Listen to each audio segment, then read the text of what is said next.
अब वो खबर जो इजराइल और हमास युद्ध में अमेरिका के अदृश्य खेल से पर्दा उठाने वाली है। क्या इजराइल हमास जंग के पीछे अमेरिका का वेपन मार्केट या मिलिट्री इंडस्ट्रियल कॉम्प्लेक्स जिसे कहते हैं वो है?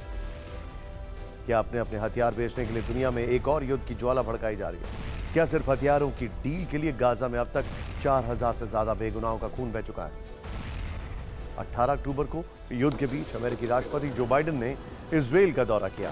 बाइडेन ने अपने दौरे पर इजराइल की हर संभव मदद का ऐलान कर दिया। अगले दिन 19 अक्टूबर को अमेरिका का कार्गो विमान सैन्य मदद लेकर तेल अवीव पहुंचा। प्लेन में बख्तरबंद वाहन समेत कई तरह के सैन्य मदद थी। आज एक और कार्गो विमान सैन्य मदद लेकर इजराइल पहुंचा। इसके अलावा बाइडेन ने इजराइल के साथ यूक्रेन की मदद के लिए करीब $100 अरब का बड़ा प्लान बनाया। यहीं से दुनिया में हथियारों के खेल की नई प्रतिस्पर्धा का आगाज हो गया। ये रिपोर्ट देखें।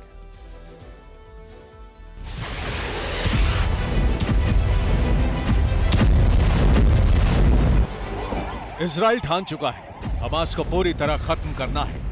अपने मकसद को पूरा करने के लिए इजरायली सेना लगातार गाजा में हमास के ठिकानों पर बमबारी कर उन्हें तबाह कर रही है। इजरायली डिफेंस फोर्स को हमास के खिलाफ जंग जीतने के लिए और हथियारों की जरूरत है। यहीं से जंग के मैदान में अमेरिका का अदृश्य खेल शुरू होता है।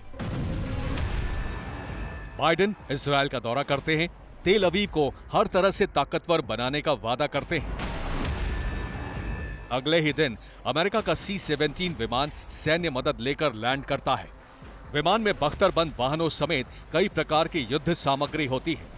IDF का बयान सामने आता है जिसमें उसने कहा है कि 1000 टन अमेरिकी हथियार देश पहुंच चुके हैं। अमेरिका यहीं रुकने वाला नहीं है।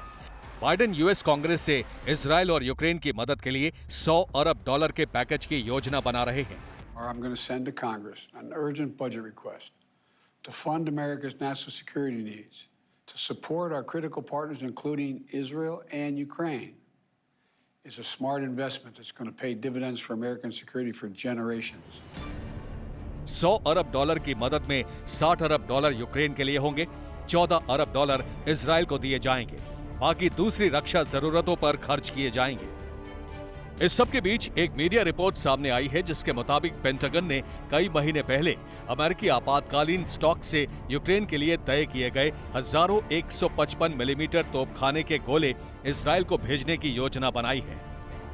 यानी यूक्रेन के बाद अमेरिका इजराइल के हथियारों से मदद करेगा। इसके लिए नए हथियारों का निर्माण तेज होगा। दुनिया में तनाव और खतरे का माहौल बनेगा।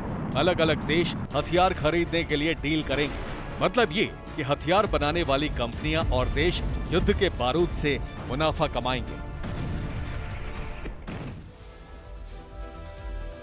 सिर्फ इजराइल युद्ध को देखें तो यहां हथियारों का खेल थल से लेकर जल तक चल रहा है। जानकारी के मुताबिक अमेरिका ने इजराइल के आसपास अपने 8 युद्धपोत तैनात किए हैं। ये भूमध्य सागर, लाल सागर और दूसरे इलाकों में तैनात किए गए हैं। इसके अलावा एक ब्रिटिश युद्धपोत की भी तैनाती है। यमन के हमले के बाद इन युद्धपोतों की भूमिका जंग में बढ़ गई। हथियारों के इस खेल में अमेरिका अकेला नहीं है, बल्कि इस खेल में कई और खिलाड़ी शामिल हैं। अमेरिका इजराइल की मदद में उतरा है तो चीन ने कह दिया है कि वो रूस के साथ मिलकर फिलिस्तीनियों की मदद के लिए तैयार है।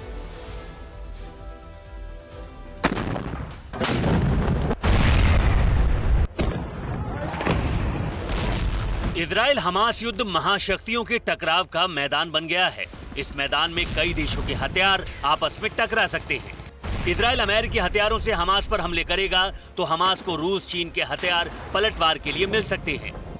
बाइडेन भी ये बात जानते हैं, इसलिए उन्होंने जब 19 अक्टूबर को अपने संबोधन में इजराइल की मदद का ऐलान किया तो लगे हाथ हमास और पुतिन को एक जैसा बता दिया। Hamas and Putin represent different threats, but they share this in common.